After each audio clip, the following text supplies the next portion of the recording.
नमस्कार, मैं राकेश परमार और आप देख रहे हैं महत्वपूर्ण मुद्दा। महत्वपूर्ण मुद्दे में आज सबसे महत्वपूर्ण विषय तो यह था कि एक अनार और 1000 बीमार। कहावत यह है कि एक अनार 100 बीमार, लेकिन यहाँ तो 100 से भी ज्यादा बीमार हैं। अनार एक है, यह भी सड़ी हुई है। अनार है भी कि नहीं, यह भी बहुत बड़ी मुश्किल प्रश्न है कि अनार है भी कि नहीं। मैं बात कर रहा हूं जो एनडीए के विरुद्ध इंडिया गठबंधन बना हुआ है उसके नेता के चयन पर। नेता चयन की प्रक्रिया कैसे चल रही है, यह बात का पता लगाने के लिए जो आज नेताओं का बयान आया उसमें से कुछ वानगी आपके सामने रखता हूं। अरविंद केजरीवाल के पार्टी की नेत्री ने कहा कि जिस तरह से केजरीवाल ने मुफ्त में सब कुछ दे करके वोट की लुटाई की है, भारत के प्रधानमंत्री बनने का श्रेय उन्हीं को जाना चाहिए, उन्हीं को नेता चुनना चाहिए। उससे प्रताड़ित होकर के बाला साहब ठाकरे के बेटा उद्धव ठाकरे के पार्टी के नेतृत्व ने कहा कि कोरोना काल में जिस तरह से उद्धव ठाकरे ने महाराष्ट्र को संभाला, इसलिए सर्वमान्य नेता का गुण उन्हीं में है। अब उद्धव ठाकरे का जो कोरोना काल में संभालने का तरीका है उसका एक वानगी आपको बताता हूं। कहा जाता है कि जितना दिन तक उद्धव ठाकरे मुख्यमंत्री के सीट पर काबिज रहे, वो एक दिन गए थे शपथ लेने के बाद मंत्रालय में, और एक दिन गए थे त्यागपत्र लेने किसी और काम के लिए। त्यागपत्र की तो उनको जरूरत नहीं पड़ी। उसके बाद वो मंत्रालय गए ही नहीं, वो अपने घर से ही मुख्यमंत्री की कुर्सी को संभालते रहे और यही रिमोट से चलाते रहे। अब ऐसे आदमी को पूरे देश का प्रधानमंत्री बनाने का ख्वाब उनके पार्टी के लोग देख रहे हैं।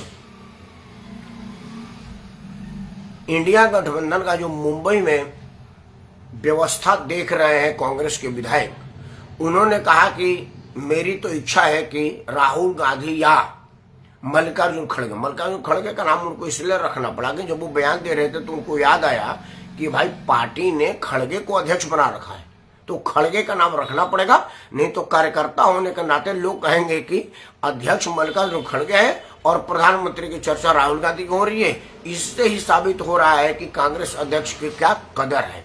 तो उन्होंने बोला कि ये मेरी इच्छा तो है कि राहुल गांधी को देश का प्रधानमंत्री बनना चाहिए या फिर खड़गे जी को, मेरे पहले राहुल गांधी बाद में खड़गे। उसी तरह से नीतीश कुमार के पार्टी के लोग कह रहे हैं कि नीतीश कुमार से बड़ा तो कोई नेता हो ही नहीं सकता। मतलब वो जो इंडिया गठबंधन के जितने लोग हैं वो सब के सब प्रधानमंत्री के बेहतर कैंडिडेट हैं उनके अपने पार्टी के नेताओं कार्यकर्ताओं के नजर में।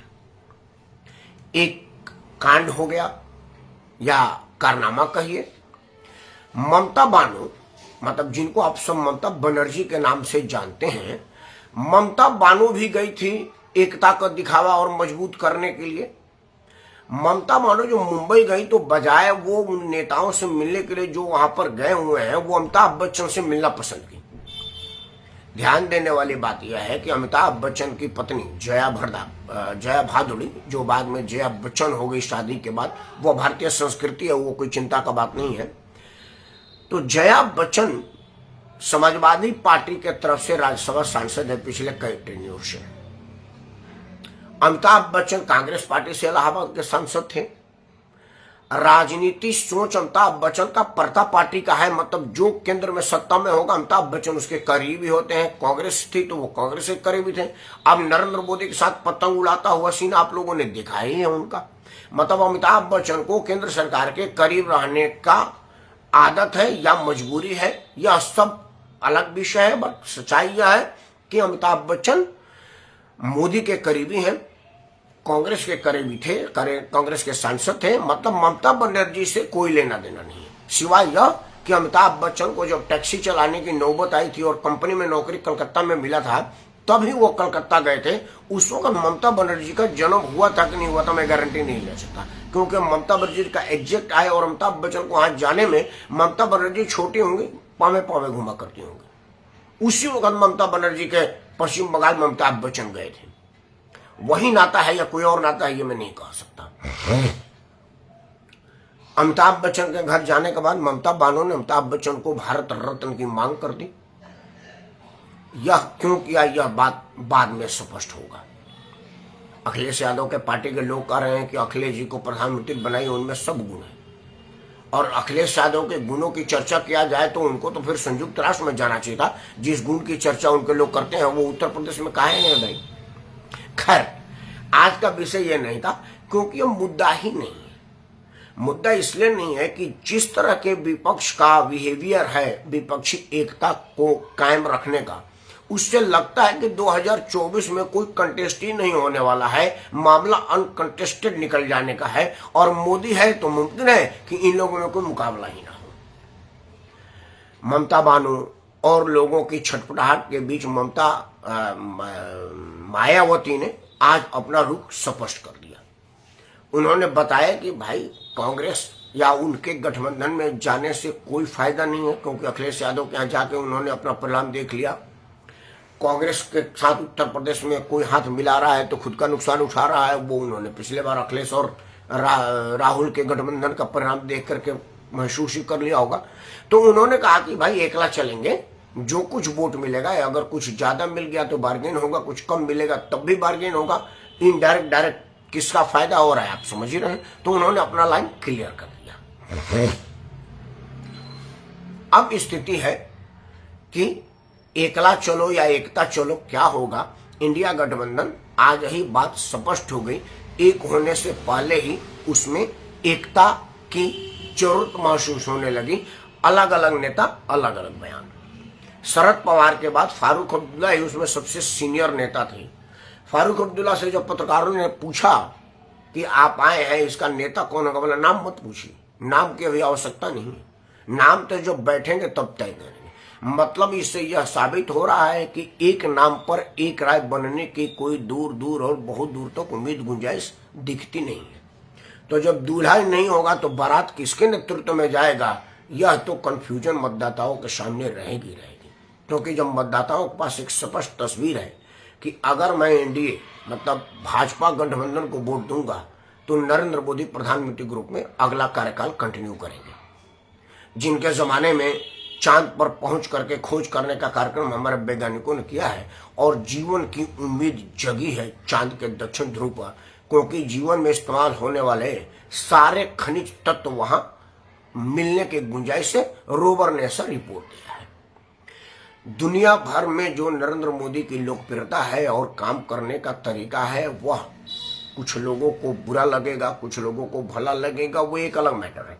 लेकिन एक बात स्पष्ट है कि मोदी है तो स्पष्ट निर्णय लेने का क्षमता है। मोदी है तो साफ साफ और स्पष्ट काम करने का निडरता है। उसे किसी से पूछना नहीं है।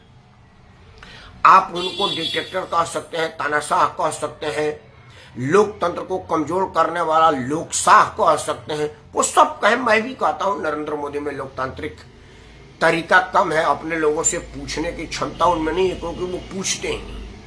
और भाजपा में किसी की हैसियत नहीं है कि मोदी के विरुद्ध बोलने की साहस कर सके, क्योंकि जो लोग चुनाव जीत के आते हैं या जीतनेंगे या चुनाव लड़ने की उम्मीद रखते हैं, वो सबका नैया तो मोदी ही पार लगाएंगे। तो जब नाव पार करने वाला नाविक है तो नाव में बैठने वाला नाविक से लड़ाई कैसे करेगा। बीच मैदान में अगर नाव से कूद गया तो क्या होगा, आप बीच मैदान में डूब जाएंगे।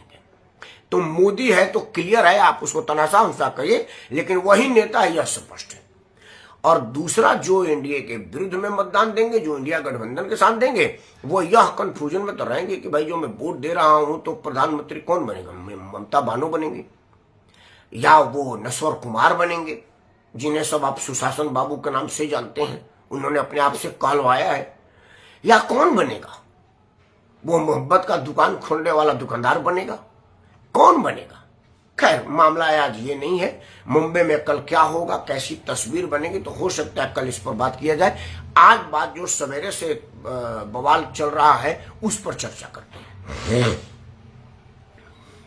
बवाल है कि बिहार सरकार के एक नोटिफिकेशन आया, हालांकि इस नोटिफिकेशन तो अतिरिक्त मुख्य सचिव के तरफ से आया है, जो शिक्षा विभाग के प्रधान सचिव भी हैं, पाठक साहब का। पाठक साहब ने स्कूल के छुट्टियों को कम कर दिया है, कुछ छुट्टियों को रद्द कर दिया है और उन्होंने घोषणा कर दिया है कि भाई अगर बिहार में रहना है तो अल्लाह अकबर कहना है। अब आप सत्य सनातन धर्म के मानने वाले हैं तो आप बिना छुट्टी के ही अपना सनातन धर्म निभाएं। यहां यह बात में मैं आगे बात करने से पहले जो मेरा मत है मैं उसके विषय में बात करूंगा। मेरा अपना मानना है कि किसी भी तरह की छुट्टी होनी ही नहीं चाहिए, क्योंकि वैसे हमारे सरकारी कर्मचारी अधिकारी कुछ करते नहीं है। गलती से कभी कभी कुछ हो जाता है, या कोई रिश्वत के नाम पर, कोई लालच के नाम पर, या किसी मजबूरी के नाम पर उनको काम करने की मजबूरी आती है। उसमें भी अगर छुट्टियां आ जाए तो काम का सत्यानाश होना निश्चित है और हो ही रहा है। तो मैं अगर देश का प्रधानमंत्री बनूंगा, राज्य का मुख्यमंत्री बनूंगा, तो मेरे अधीन आने वाले विभाग के मैं सारी छुट्टियां नष्ट कर दूंगा। मुझे होली मनानी है तो मैं अपना छुट्टी लेकर के होली मनाऊंगा। अगर मुझे होली को उमंग लेना है तो मैं एक दिन अवकाश लूंगा और होली मनाऊंगा। अगर मुझे ईद मनाना है तो मैं एक दिन अवकाश लूंगा और ईद मनाऊंगा। अगर मुझे लोहरी मनानी है तो मैं छुट्टी लूंगा और लोहरी मनाऊंगा। इतना तो मैं करूंगा। अगर मैं अपने धर्म के प्रति, अपने पूजा के प्रति, उनके प्रति आसमान हूं तो एक दिन का बलिदान दूंगा। मान लीजिए कि हमारे देश के बहुभाग में होली मनाई जाती है और कुछ जहां के मुसलमान होते हैं होली नहीं मनाते। कई जगह तो पुलिस का पहरा लगाना पड़ता है कि होली में कोई बवाल ना हो जाए। तो अब वो मजबूरी में घर में दुबके हैं या बाहर सड़क पर मारामारी करने के लिए आए हैं, या मतलब नहीं कुछ तो खाली पीली बैठ करके ताश खेल रहे हैं। अगर उनको छूट दे दिया जाए कि भाई आप होली में, हिंदू होली मना रहा है, आप तो आके दफ्तर में काम करिए, तो उस दिन मुसलमाने का कोई काम होगा तो आके मुसलमान करेगा ना। एक दिन तो अवकाश फ्री बेकार हो गया।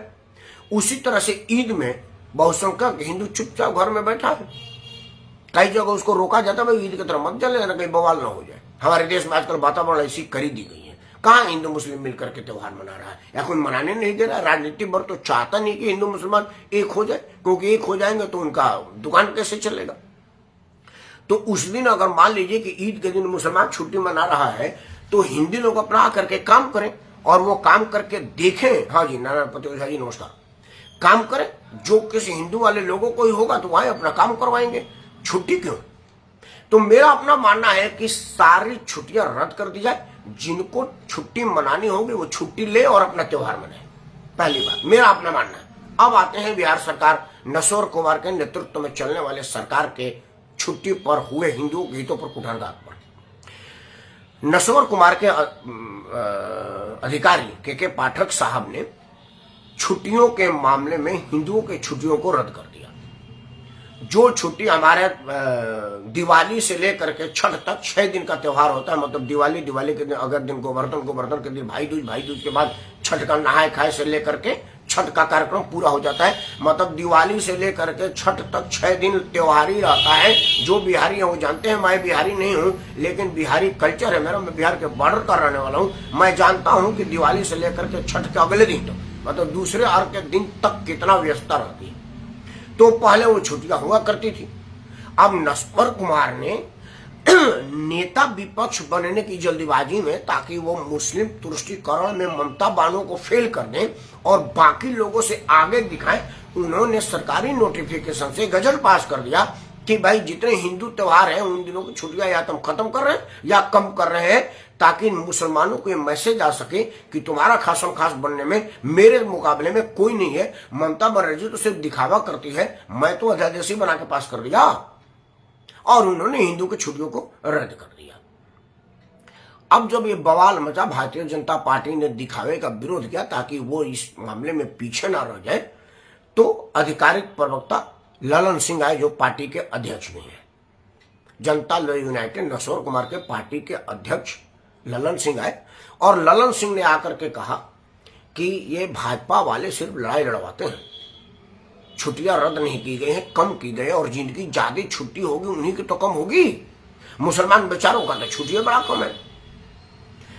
अशोक चौधरी कांग्रेस के नेता है, नीतीश कुमार के मंत्रिमंडल में मंत्री सहयोगी हैं, उन्होंने कहा कि ये भाजपा वाले भूल गए हैं। जिस दिन राइट टू एजुकेशन एक्ट लगा था उसमें एक प्रावधान है कि 1 से 5वीं तक इतना दिन क्लास होना जरूरी है, 5वीं से 8वीं तक इतना दिन क्लास होना जरूरी है, 8वीं से 10वीं तक इतना दिन क्लास होना जरूरी है।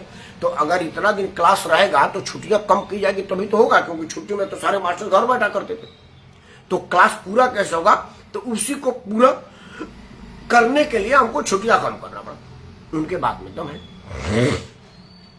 लेकिन उनका तर्क बड़ा कम है और कमजोर है, झूठ है। क्योंकि अशोक चौधरी बोलने में यह बात बताना भूल गए या बताना नहीं चाहे, क्योंकि बताते तो उसमें वो फंसते।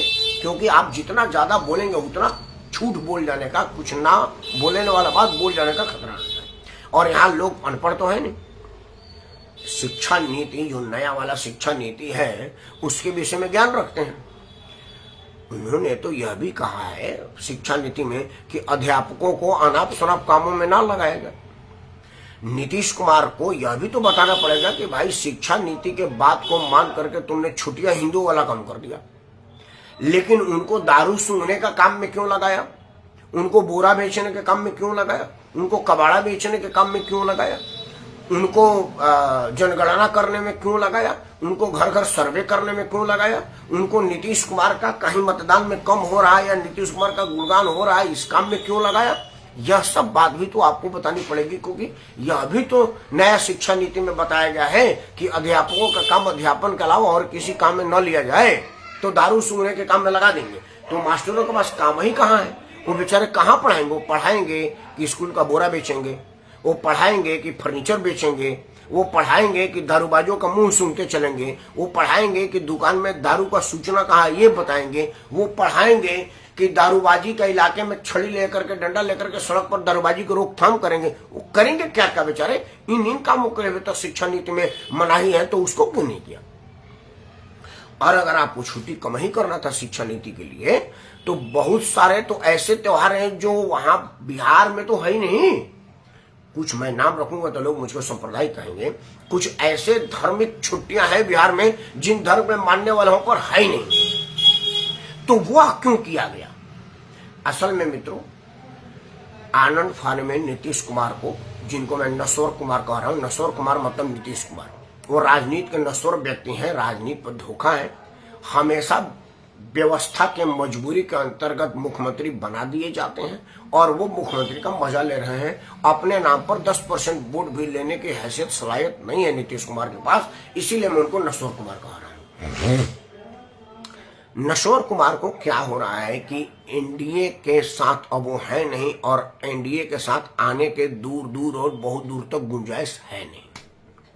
लालू प्रसाद जेल से स्वास्थ्य के नाम पर छुट्टी ले चुके हैं और अब नीतीश कुमार के हर कदम पर कांटे बिछा रहे हैं। नीतीश कुमार के लिए पांव रख करके चलना दुश्वार हो गया है। दुश्वार इतना हो गया है कि नीतीश कुमार इस हैसियत में नहीं है कि अपने मंत्री को संभल जाने की बात कह सके, बयान ना देने की बात कह सके, कुछ भी बोलने की हिम्मत कर सके। नीतीश कुमार मुख्यमंत्री हैं और उनका अपना मंत्री कहता है कि हमारे ही मंत्रिमंडल के अंतर्गत किसानों से बेईमानी की जाती है, कृषि सामानों का घालमेल और घोटाला हो रहा है, और वो कृषि मंत्री स्वयं है। उन्हीं के मंत्रिमंडल में शिक्षा मंत्री और शिक्षा सचिव जो भी के पाठक साहब हैं, इन दोनों में बोलचाल बंद है। मतलब मंत्री और अपने प्रधान सचिव में बातचीत ही नहीं है, दोनों लोग एक दूसरे का माध्यम से बात करते हैं। और नीतीश कुमार की हैसियत नहीं है कि वो मंत्रिमंडल में अपने ही नीचे काम करने वाले सहयोगी को जमान संभालने या संभाल करके काम करने की बात कर सके। मंत्रिमंडल में मुख्यमंत्री होने के नाते नीतीश कुमार, बहुत सारे आईएएस अधिकारी हैं जो प्रधान सचिव और प्रमुख सचिव जैसे पदों पर हैं, उनको डिटेक्ट करने की हैसियत में नीतीश कुमार नहीं है, क्योंकि उनको पता है कि मामला हमको लालू प्रसाद यादव के यहाँ जाकर के सुलटाना है और उन्हीं से बात करेंगे। लालू प्रसाद यादव जब अपने गांव के भ्रमण पर निकले थे तो वहां का सुपरिटेंडेंट ऑफ पुलिस उनको छाता लगा करके बारिश से बचा रहा था, जबकि स्थिति लालू प्रसाद का सजायाफ्ता कैदी की है जो जमानत पर रिहा हुआ है। इलाके का सुपरिटेंडेंट ऑफ पुलिस छाता लगाए हुए हैं, क्योंकि उसको पता है कि चमचागिरी मुझको करनी कहाँ है और कहां पर कृपा अटक रही है और कहां से कृपा बरस रही है। नीतीश कुमार असहाय है, क्योंकि स्थिति उनकी इतनी बिगड़ गई है कि इंडिया में जा नहीं सकते और इंडिया में कुछ दिख नहीं रहा है। इसीलिए उन्होंने हाथ तोड़ मेहनत किया। और हमारे देश में राजनीति के लाइमलाइट आने में दो ही चीज है, या तो आप हिंदू धर्म के विरोध बोलिए या मुस्लिम तुष्टीकरण कीजिए, और नीतीश कुमार दोनों कर रहे हैं। उन्होंने मुस्लिम तुष्टीकरण में हिंदू तीज त्योहारों की छुट्टियों को निरस्त करके, कम करके, काट करके, खत्म करके ये बताया है अपने मुस्लिम मतदाताओं को और इंडिया गठबंधन के बाकी लोगों को कि मुस्लिम तुष्टीकरण में मैं भी एक अहम खिलाड़ी हूं, ममता बानो हमारे सामने कुछ भी नहीं है। अब लड़ाई मुस्लिम तुष्टीकरण और मुसलमान के नाम पर ममता बानो और नीतीश कुमार में होगा, तो कौन जीतेगा यह तो भविष्य के घर में है। लेकिन नीतीश कुमार अपने लिए लाइन बनाने, अपना सीट पक्का करने और इंडिया गठबंधन में खुद को रेलेवेंट रखने के लिए यह दाव चल दिए, क्योंकि आज दिन भर टीवी पर नश्वर कुमार का ही चर्चा होता रहा। तो बदनाम हुआ तो क्या हुआ, नाम तो हुआ। नीतीश कुमार ऐसे घाघ नेता है कि वो बैरोमीटर मिलीमीटर से नाप के बोलते हैं, कब क्या बोलना है, कितना स्ट्रेस दे करके बोलना है, किस मीटर में बोलना है, यह सब नीतीश कुमार भली बात जानते हैं। और हर चीज का टाइमिंग पर पूर्ण कंट्रोल है नीतीश कुमार को। नीतीश कुमार बिल्कुल समय भांप करके, कल इंडिया गठबंधन का मुंबई में मीटिंग है और आज छुट्टी का लिस्ट रिलीज कर दिया, ताकि दिन भर आज नीतीश नीतीश नीतीश, नसोर नसोर नसोर, सुशासन सुशासन सुशासन, कुशासन कुशासन कुशासन, जंगल राज जंगल राज जंगल राज, मतलब किसी भी तरह से नसोर कुमार का चर्चा दिन भर टीवी में हो और नसोर कुमार का चर्चा हो जिसका इंपैक्ट कल मुंबई की मीटिंग में भी हो। नसोर कुमार यही चाहते थे और हुआ भी यही। मैं भी जो जरूरी मुद्दे पर ही बोलता हूं, नसोर कुमार जैसे आदमी पर बोलने पर मजबूर हुआ। मित्रों, यह सब लोग कुछ भी बोलने, कुछ भी कर लेने की हिमायत हैसियत में इसलिए होते हैं कि आप उनके साथ अपने आप को मिला देते हैं और आप ही के कंधे पर बंदूक रखकर, आप ही के कंधे पर पांव रख करके वो आपको दबाते हैं और खुद आगे बढ़ जाते हैं। आज नश्वर कुमार, लालू प्रसाद, मुलायम सिंह या कोई भी लोग जो अपनी राजनीतिक दुकान या मुकाम हासिल किए हैं, वो उसका कीमत आप है, आपकी कीमत पर किए हैं और आप ही को कुछ नहीं दिए।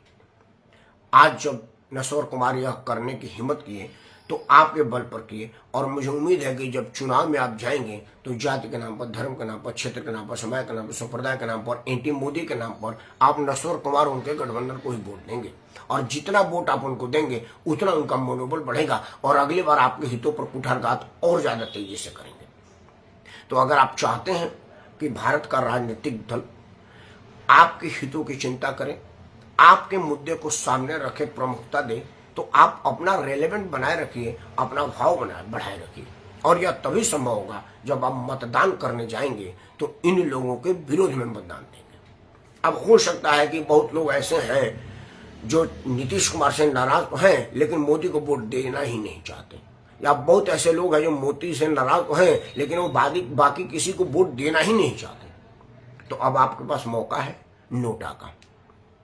आप नोटा का बटन दबाइए और राजनीतिक दल को बताइए कि भाई आपके बिहेवियर से मैं खुश नहीं हूं और मेरे लिए कोई अपना नहीं है, इसलिए मैंने किसी को अपना मतदान नहीं दिया। विश्वास करिए, नोटा में पड़े मतदान का भी काउंट होता है। जहां किसी चुनाव क्षेत्र में नोटा का विजय हुआ, नोटा को सबसे ज्यादा वोट मिला, वहां पर नेता सोचने पर मजबूर हो जाएगा, क्योंकि मतदाता यह तो जरूर समझेगा कि मैं किसी को वोट ना दे करके अपना एक अलग आइडेंटिटी प्रूव किया है, और वो जो कैंडिडेट है, उम्मीदवार है, वो भी जानेगा कि मतदाता मुझसे नाराज है क्योंकि मैंने ममता बानो को पछाड़ने के चक्कर में, मुस्लिम तुष्टीकरण के चक्कर में हिंदी हितों को अवहेलना कर दिया है।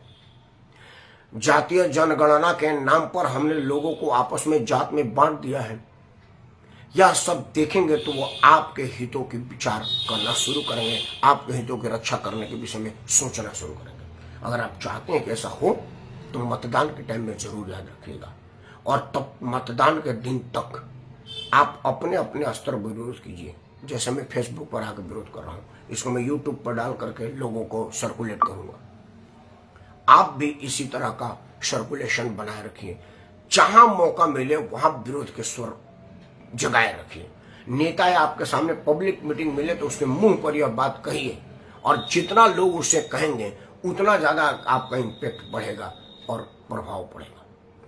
मुझे उम्मीद है कि आप ऐसा ही करेंगे, और इसी उम्मीद में मैं राकेश परमार आप सबको फसादर प्रणाम करता हूं। नश्वर कुमार के हिंदू विरोधी छवि को धिक्कारता हूं, और हिंदू एक रहे, संगठित रहे, और जातीय बंधन से ऊपर उठ करके हिंदू हितों की रक्षा में नश्वर कुमार का विरोध करें। इस उम्मीद के साथ मैं राकेश वर्मा आप सबको सादर प्रणाम करता हूँ।